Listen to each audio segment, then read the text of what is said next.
아멘, 아멘. 우리 하나님 앞에 찬양 올려드리겠습니다. 사랑하는 나의 아버지 찬양합니다.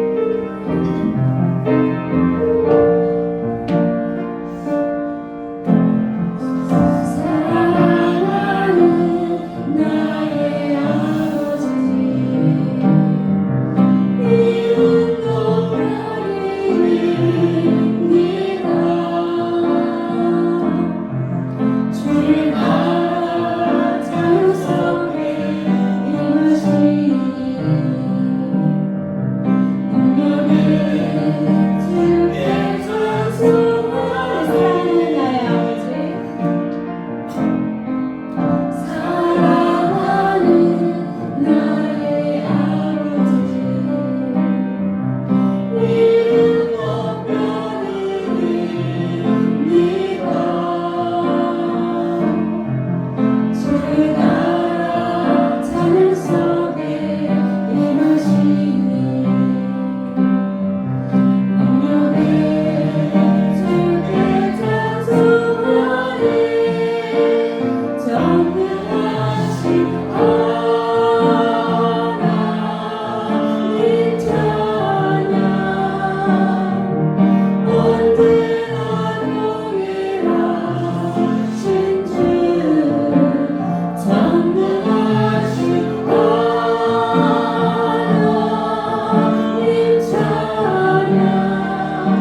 찬양하겠습니다.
우리 성령 충만하시고 말씀 충만하시고 은사 충만하셔서 교회를 잘 세워나가는 증인 되시기를 소망합니다. 하나님 앞에 찬양 올려드리겠습니다. 빛을 들고 세상으로 찬양합니다.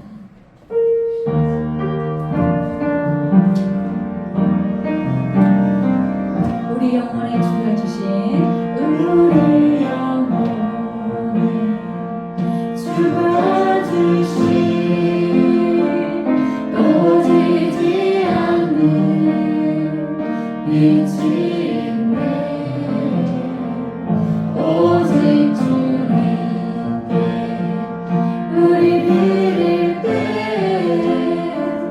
그 빛을 밝혀 주신 이 영혼에 주가 주신 우리 영혼에 주가 주신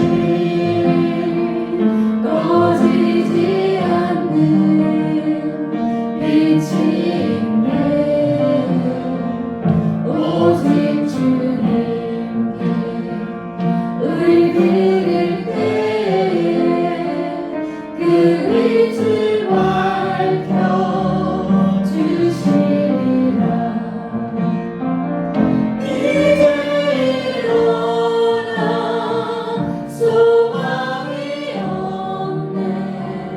모든 세상에 나아가라. 내리빛처럼 모두 알고라. 빛을 들고 세상으로 빛을 들고 세상으로 절망에 빠진 형제의 맘에 절망에 빠진 형제의 맘에 꺼져간다는 빛을 보내 주님을 떠나 항하는 자에게로 그 빛을 새며 일어나네. 이제 일어나 어둠 속에서 고통받는 자 일으키라. 내빛처럼 모두 알고라. 빛을 들고 세상으로 빛을 들고 세상으로 우리 맘속에 밝게 빛나는 우리 맘속에 밝게 빛나는 주량한 사랑 빛이 있네. 그 명한 주께 기도드릴 때 응답하시니 신실하게 이제 일어나 연약한 자의 그 일의 앞을 감싸주라. 내빛처럼 모두 알고라. 빛을 들고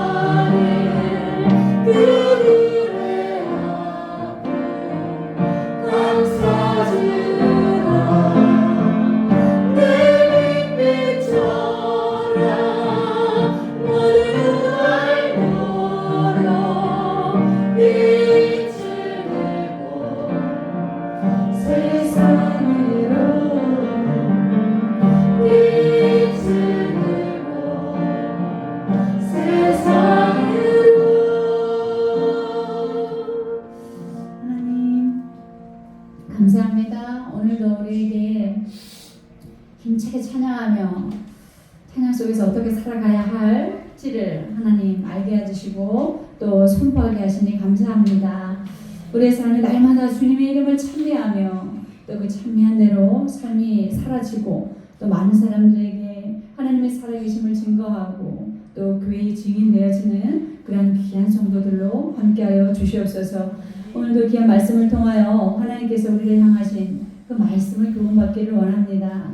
하나님께서 우리에게 귀는 자는 들을지어다 라고 말씀하신 것처럼 우리에게 들을 길을 허락하시고 또 영적인 길을 허락하여 주옵시며 우리의 마음의 신비에 깊이 하나님의 말씀을 새기고 돌아가 열심히 주님의 말씀대로 살아내며 하나님을 증거할 수 있는 귀한 성도들의 삶으로 주님께서 인도하여 주시옵소서. 감사드리며 예수님의 이름으로 기도드립니다.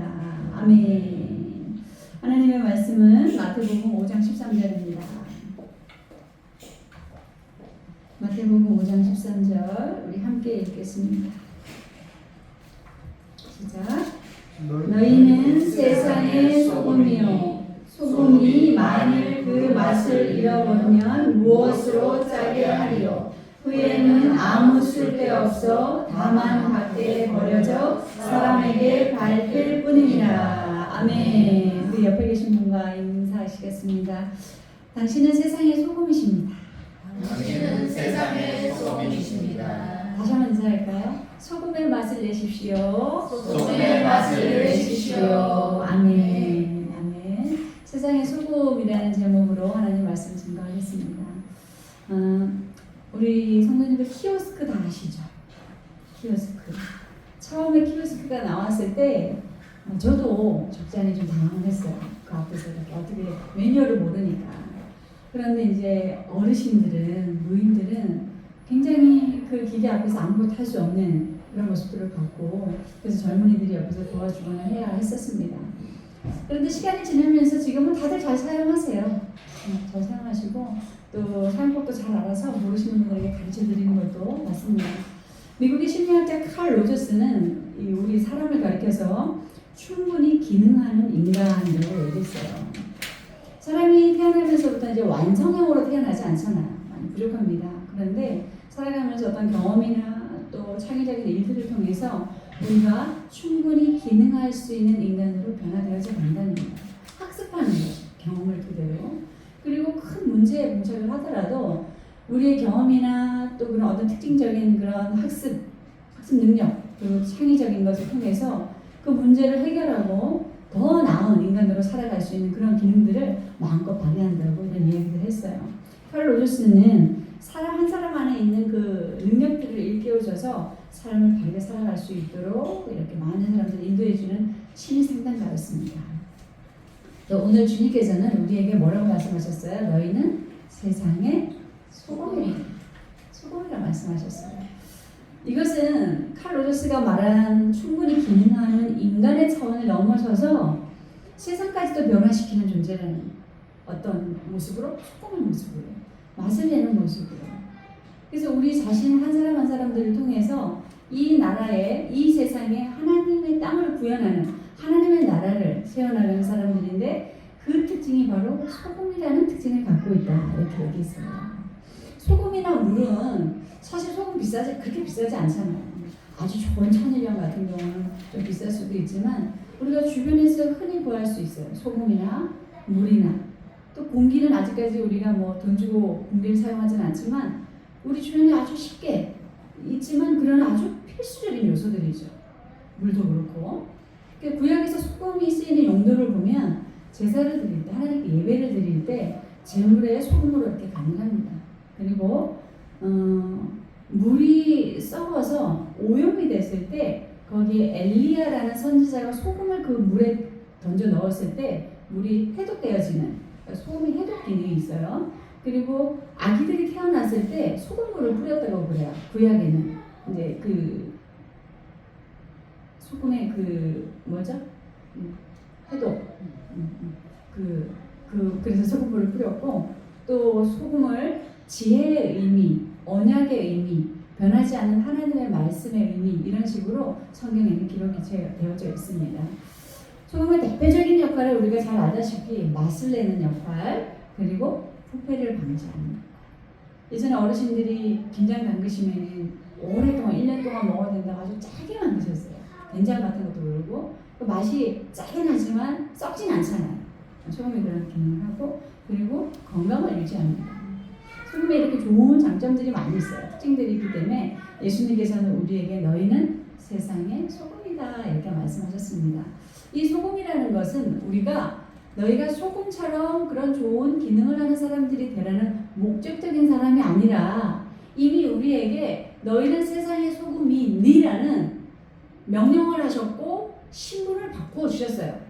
그러니까 우리가 소금의 삶을 살아간다는 것이 아니라 우리가 이미 소금으로 결정되어졌다는 거예요. 그러니까 세상에 소금처럼 살아가는 사람으로 우리 신분이 바뀌었다라는 것을 말씀하고 있습니다. 우리 첫 번째 내용 함께 읽겠습니다. 시작. 소금의 맛을 냅시다. 아멘. 우리 성도님들은 소금의 맛을 내시는 성도님들이 되시길 축복합니다. 소금이 우리가 음식이 맛이 없어요. 소금을 넣으면 뭐 달기만 해도 맛이 없잖아요. 소금이 들어가야 좋은 맛이 나듯이 소금이 들어가야 감칠맛이 나고 음식 전체의 맛을 살려줍니다. 우리도 마찬가지로 이 소금의 맛을 내는데 생기와 희망을 불어넣는 맛을 내야 돼요. 사람들에게. 성경 에스겔 37장에 보면 이 죽은 사람들이 시체가 되고 시체가 돼서 썩어서 이제 뼈들이 마른 뼈들이 질비한 그런 언덕 그런 골짜기에서 이 하나님께서 에스겔이라는 대언자를 통해서 말씀을 전했을 때 거기에 하나님의 생기가 들어가니까 이 마른 뼈, 이 죽어 있는 이 시체들의 마른 뼈가 살아나는 역사가 일어났어요. 그리고 그들이 한두 사람이 아니고 큰 군대를 이루었다 이렇게 이야기하고 있습니다. 우리가 사람들에게 생기와 희망을 불어넣는 좋은 맛을 낼 때 사람들이 이 각박한 세상에서 잘 살아갈 수 있는 도움을 줄 수 있다는 거예요. 좋은 맛을 내야 되겠죠. 우리도 마찬가지고 사람들은 누구나 자기만의 상처가 있어요. 자기만의 큰 작은 상처들이 있어요. 그래서 그 상처 속에서 보이지 않지만 도망치듯이 살아갑니다. 이 상처와 나가 내가 상관없듯이 막 없는 듯이 도망치며 살아가. 많은 노력을 하고 많은 연단 끝에 훌륭한 높은 자리에 있어도 상처를 건드리면 우리 영린이라고 하잖아요. 영린이라는 게 용의 밑에 여기에 그 비닐이 있대요.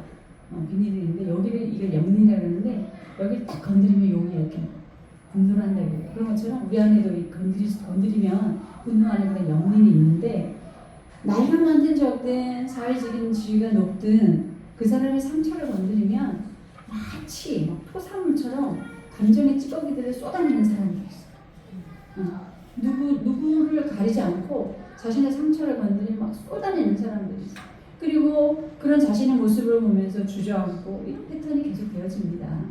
그런데 이사야서 성경에 보면은 이사야서 61장에 하나님께서 우리를 그런 사람에게로 보내서 맛을 내게 하신다. 그런 아픔이 많은 힘들고 어려운 그런 사람들에게 우리를 보내서 우리에게 좋은 맛을 내게 하신다. 거기 보면 가난한 자에게 보내고 마음이 상한 자에게 보내고 포로된 자, 세상에 포로되어 있는 귀신에 포로되어 있는 혹은 귀신에 갇힌 어둠에 갇힌 자들에게 보내고 슬픔에 갇힌 자들에게 우리를 보낸답니다. 그래서 우리가 가서 소금의 맛을 낼 수 있도록 하신다는 것. 누가복음 5장 31절 함께 읽겠습니다. 시작. 예수께서 대답하여 이르시되 건강한 자에게는 의사가 쓸데없고 병든 자에게야 쓸데있나니 내가 의인을 부르러 온 것이 아니라 죄인을 회개시키러 왔노라. 아멘. 우리가 가서 만나야 할 사람들이 병든 자들이에요. 우리가 가서 맛을 내야 할 사람들이 의인이 아니라 죄인이라는 거예요. 예수님께서 우리를 그런 사람들에게 보내셨고 예수님이 해야 될 이 일을 우리에게 맡기셨어요. 그러면 우리가 맛을 내야 하는데 어떤 역할을 하는 게 좋을까요? 가장 먼저는 말 조심. 말. 정말 말이 중요합니다. 골로새서 4장 6절에 시작. 너희 말을 항상 은혜 가운데서 소금으로 맛을 낸과 같이 하라. 아멘. 소금으로 맛을 낸과 같이. 그러니까 좋은 맛을 내는 중요한 말을 하라는 거죠. 우리가 상대방에게 좋은 말도 들으면 얼마나 기분이 좋아요. 하루 종일 기분이 좋잖아요. 그런데 팍 후비듯이 칼을 찌르는 이야기를 들으면 종일 마음이 안 좋아요. 우리는 좋은 말을 아주 신중하게 보석을 고르듯이 좋은 소금을 골라서 김장을 담그듯이 음식을 하듯이 좋은 말을 골라서 상대방에게 들려줄 줄 알아야 된다는 거죠. 이혼한 수많은 부부들을 대상으로 연구를 해보니까 이혼의 사유가 여러 가지 있지만 그러나 결정적인 이혼의 사유가 상처 주는 말이에요. 많은 어려운 일들을 경험하고 그래도 많은 고비를 넘겨도 힘든 일이 있어도 그것을 가지고 상처 주는 말을 하지 않으면 이혼하지 않는다.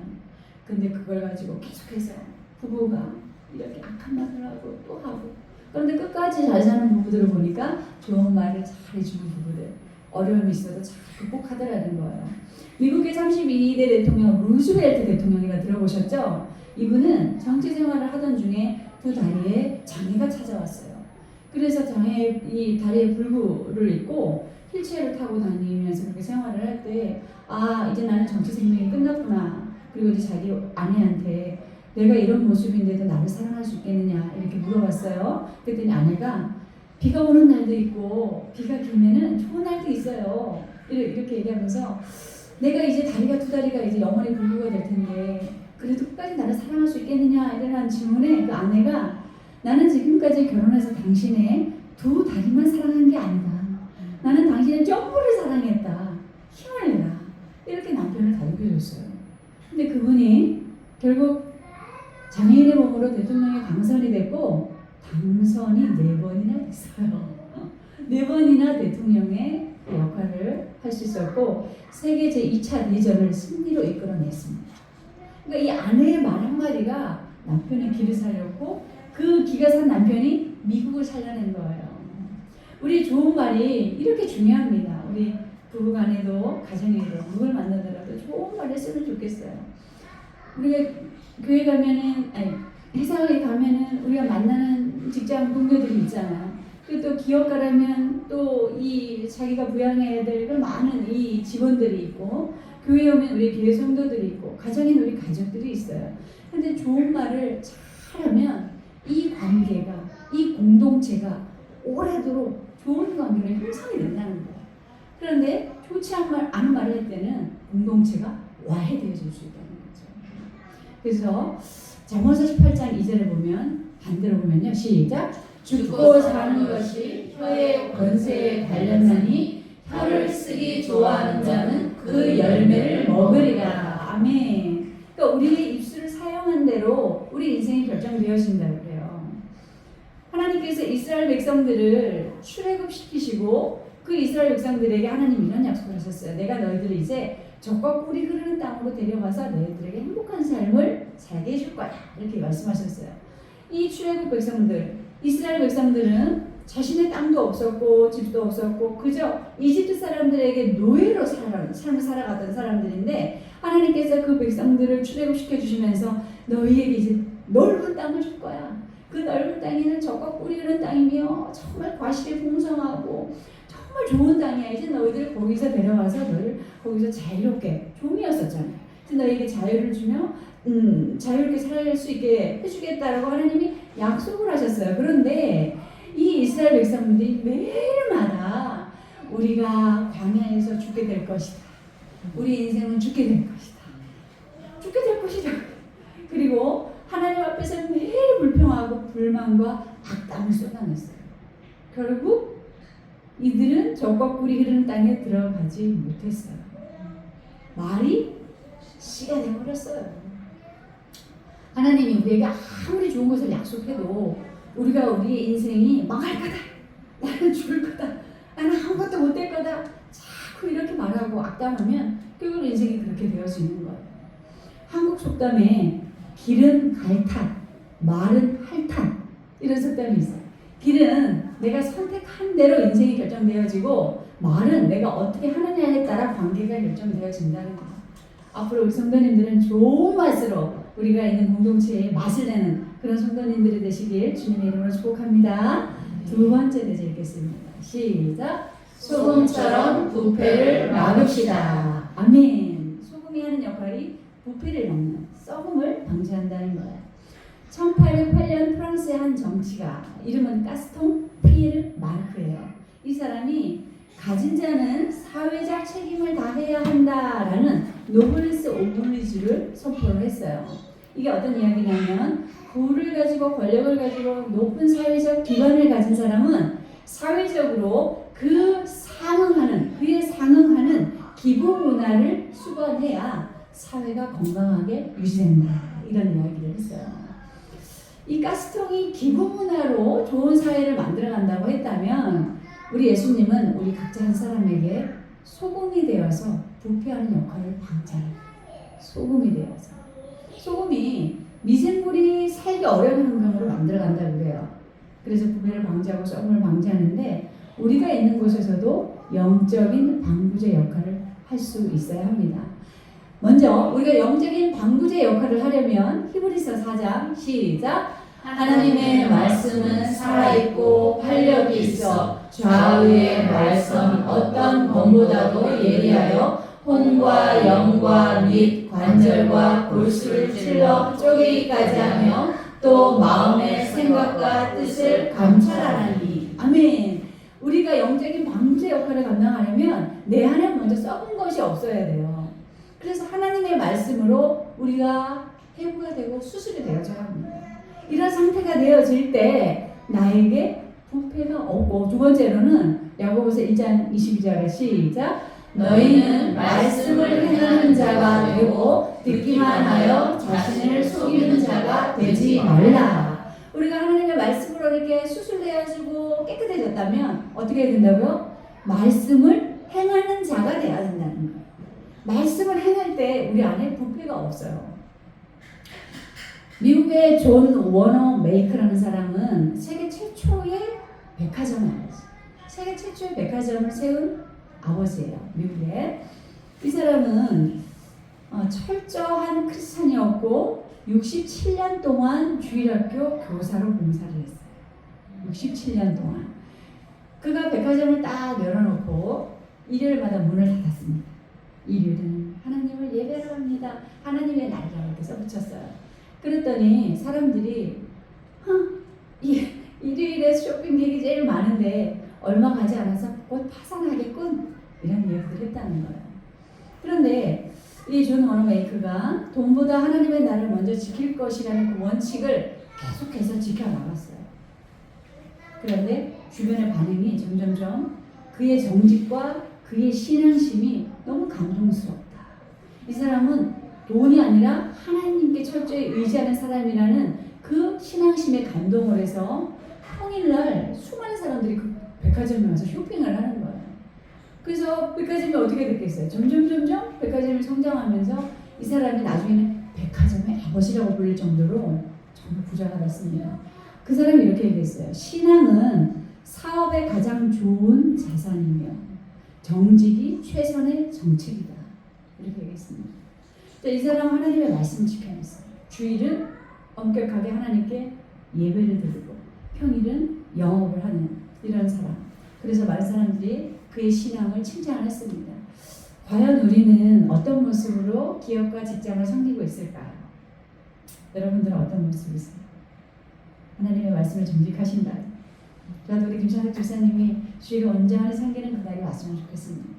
우리 김남열 선배님도 함께 예배드리고 또 그 실장님도 얘기 들어보니까 어머님이 권사님이시래요. 얼마나 아들을 위해서 기도를 많이 하시겠어요. 그리고 또 이렇게 믿는 사람, 믿는 이 사업주에 또 직원이 되게 하셨잖아요. 앞일을 우리가 모르는 거예요. 그분이 어떻게 될지. 그러나 우리가 이렇게 좋은 맛을 낼 때 하나님께서 우리 김찬혁 집사님과 기업을 통해서 또 하나님이 좋은 열매를 맺게 해주실 줄로 믿습니다.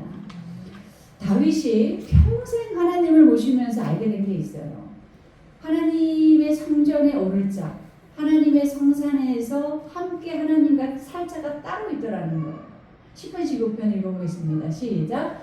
여호와여 주의 장막에 머무를 자 누구며 주의 성산에 사는 자 누구오니이까. 정직하게 행하며 공의를 실천하며 그의 마음에 진실을 말하며 그의 혀로 남을 허물하지 아니하고 그의 이웃에게 악을 행하지 아니하며 그의 이웃을 비방하지 아니하며 그의 눈은 망령된 자를 멸시하며 여호와를 두려워하는 자들을 존대하며 그의 마음에 선한 것은 해로울지라도 변하지 아니하며 이자를 받으려고 돈을 구워 주지 아니하며 뇌물을 받고 무죄한 자를 해하지 아니하는 자이니 이런 일을 행하는 자는 영원히 흔들리지 아니하리이다. 아멘.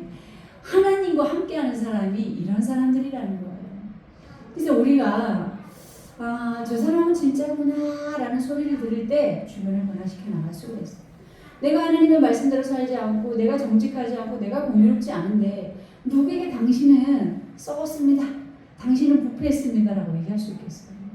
우리가 하나님의 말씀대로 그렇게 수술을 받고 말씀대로 살아내며 그 말씀 안에서 정직하게 기업과 직장을 운영할 때에 많은 사람들이 우리를 보고 정결한 사람이구나, 저 사람은 진짜네, 진짜구나 라고 하면서 우리로부터 부패가 방지될 수 있다는 겁니다.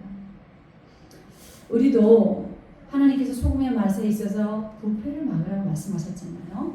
우리부터 정직한 하나님의 말씀대로 살아내는 그런 성도님들이 되셔서 우리가 속한 공동체에는 부패가 없기를 주님의 이름으로 축복합니다. 네. 세 번째 대지 읽겠습니다. 시작. 소금처럼 녹아집시다. 아멘.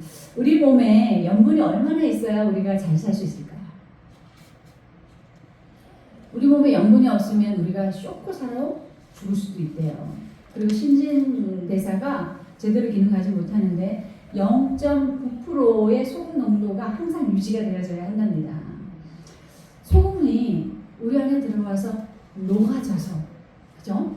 우리 신체를 건강하게 만들듯이 우리도 그리스도인은 타인을 위해서 녹아지는 삶을 살아요. 녹아지는 삶을 살아요. 음식을 먹는데 왕소금이 와삭 씹혔어요. 그럼 얼마나 짜요? 소금이 녹아져서 좋은 맛을 낼 때 음식도 맛있는 거예요. 우리가 사람들과 함께 관계를 가질 때, 어느 우리 공동체에 있을 때 우리가 녹아지지 않아서 우리가 사람들에게 와삭 씹힌다고 해보세요. 우리가 그 걸리는 사람이라고 생각해보세요.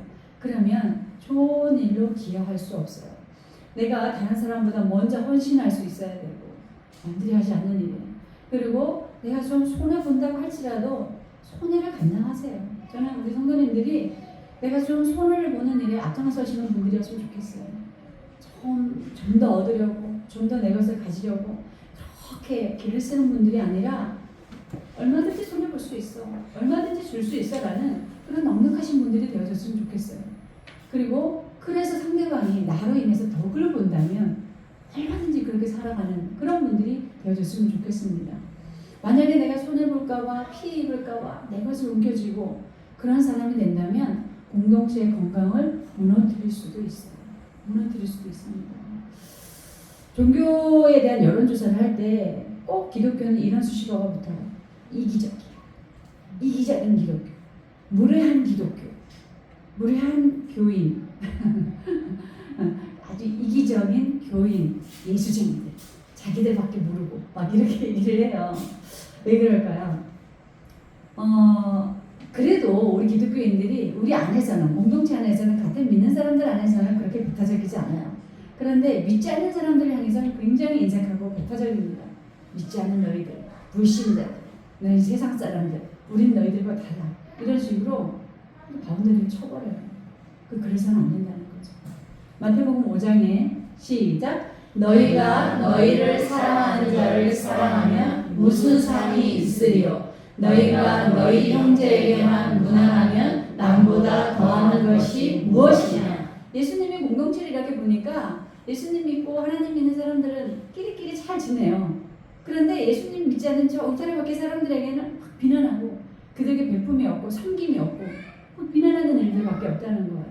그래서 예수님께서 이렇게 말씀하셨어요. 마태복음 시작.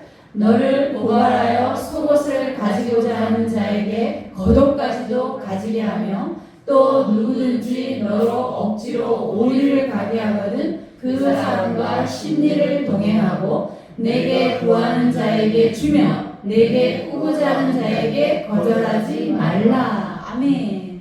예수님은 우리가 자발적인 손해봄, 나 손해볼 수 있어라고 자발적으로, 그리고 자기 희생, 나 희생할 수 있는 자발적인 자기 희생, 이런 그리스도인이 될 때 맛을 낼 수 있다는 거예요. 공동체의 건강을 유지할 수 있다는 거예요. 우리가 한번 생각해 볼게요. 우리가 공동체, 교육 공동체를 이렇게 꾸려가는데 우리가 내 욕심을 가지고 막 이기적으로 한다면 우리가 함께 이렇게 예배 모여 행복할 수가 없어요. 그렇죠? 그런데 내 것을 내어주고 또 좀 더 나누어주고 또 베풀어주고 이러니까 우리 공동체가 이렇게 주 안에서 결속이 되어지고 이제 앞으로 누군가가 찾아와서 그를 환대해 줄 수 있는, 기꺼이 섬겨줄 수 있는 그런 성도님들이 된다는 겁니다. 배양숙 권사라는 분이 계세요. 배양숙 권사님은 젊은 시절에 두 다리가 없는 남자아이를 입양을 하셨어요. 그래서 그 아이에게 이제 로봇 다리를 이렇게 신겨줬단 말이에요. 근데 그 아이가 커서 학교를 보내니까 초등학교 아이들은 사실 뭘 모르잖아요. 그 과학실에 있는 그 과학 이렇게 망치 도구 있어요. 플라스틱으로 된 그 도구를 가지고 와서 이 아이의 이 로봇 다리를 막 부시는 거예요. 그리고 그 아이의 다리가 이제 무릎 밑으로는 없어요. 이렇게 허벅지 밑으로는. 근데 막 다리도 막 때려서 상처를 내요. 그러니까 이 엄마가 입양을 했지만 너무 속이 상한 거예요. 그 주변에서도 참 반대가 심했어요. 멀쩡한 사람을 입양을 해도 힘든데 너는 왜 장애인을 입양을 하니? 그리고 아버지도 부모님도 그렇게 반대가 심했지만 그래도 하나님의 사람으로 입양을 했는데 로봇 다리를 해주고 학교에 보냈더니 계속해서 그런 일이 반복되어지는 거예요. 엄마가 그 아이들 찾아가서 이 아이는 아픈 아이니까 너희들이 배려를 해줘야 된다라고 얘기를 해도 아이들이 원체 어리니까 이해를 못하는 거예요. 그런데 그 아이에게 입양되어진 아이에게 친딸, 이 입양한 배영수 권사의 친딸이 있는데 중학교 1학년이었어요. 그때 나이가. 자기 동생이 그렇게 피를 흘리고 오고 그렇게 따돌림 받고 그러니까 너무 마음이 아파서 아이가 중학교 1학년 때 자퇴를 했어요. 그 딸이. 그리고 이 동생이 초등학교 6년 학교를 다니는 동안 업고 학교를 가고 업고 집에 가고 학교에 가서 학교에 내려주면 그 신발장 앞에서 끝날 때까지 기다리는 거예요. 화장실 가서 기다리고 그리고 끝나면 또 집에 업고 6년을 그렇게 했대요. 학교를 자퇴를 하고. 그러면서 이 아이를 부모님과 이 누나들이 하나님께 기도를 하면서 이렇게 헌신적으로 키웠는데 지금 이 아이가 김세진이라는 남자 아이 청년으로 자랐는데 우리나라 장애인 국가대표 수영선수가 됐어요. 그리고 그 좋은 그 모범에 대해서 모델로도 활동을 하고 여러 가지 사람들에게 이 사는 모습을 보여주고 있습니다. 만약에 그의 부모님과 그의 가족들이 그런 자발적인 손해와 고통을 감수하는 자리, 자신들이 녹아지는 자리에 그런 헌신이 없었다면 오늘날의 김세진은 없을 거예요. 우리가 이렇게까지는 할 수 없어요. 그죠? 이렇게까지 하면 좋겠지만 우리는 이렇게까지 할 수 없을 거예요. 그러나 우리가 있는 자리에서 아주 작게라도 아주 조금이라도 아주 미약하게라도 타인을 섬기는 일에 있어서 몸에 배어져 있어야 된다는 거죠. 나누어주는 거, 배려해주는 거, 또 기꺼이 섬겨주는 거. 얼마든지 우리는 녹아지는 사람이 될 수 있어요. 될 수 있어요. 이미 하나님께서 우리에게 뭐라 하셨어요? 너희는 세상의 소금이니 라고 우리의 신분을 바꿔주셨잖아요. 그러니까 우리는 녹아지는 삶을 살 수 있어요. 또 녹아져야 합니다.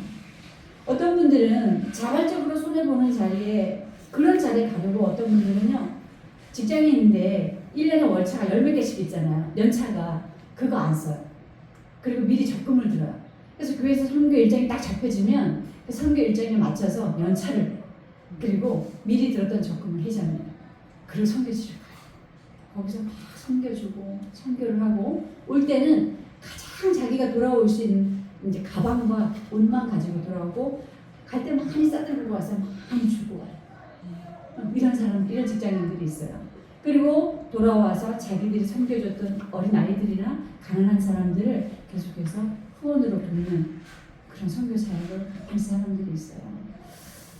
자, 우리도 이렇게까지 됐으면 좋겠습니다. 우리도 그런 더 누린 대로 성장했으면 좋겠습니다.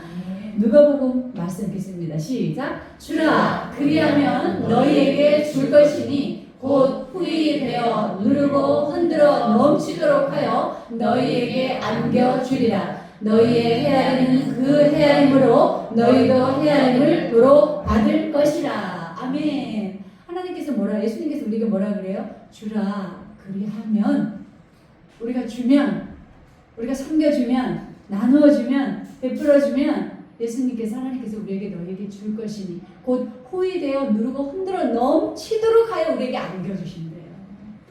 그리고 우리가 누군가를 헤아리는 그 헤아림, 자기와 국민의 마음으로 도로 우리에게 그것을 받을 것이라 이렇게 얘기하십니다. 이런 우리가 되시길 주님의 이름으로 축복합니다. 하나님의 사이즈와 수준을 우리에게 돌려주신대요. 하나님의 방식으로 우리에게 후일되어 누르고 흔들어 넘치도록 안겨주신대요. 이런 복을 받는 우리 성도님들이 되시길 주님의 이름으로 축복합니다. 우리 하나님 앞에 함께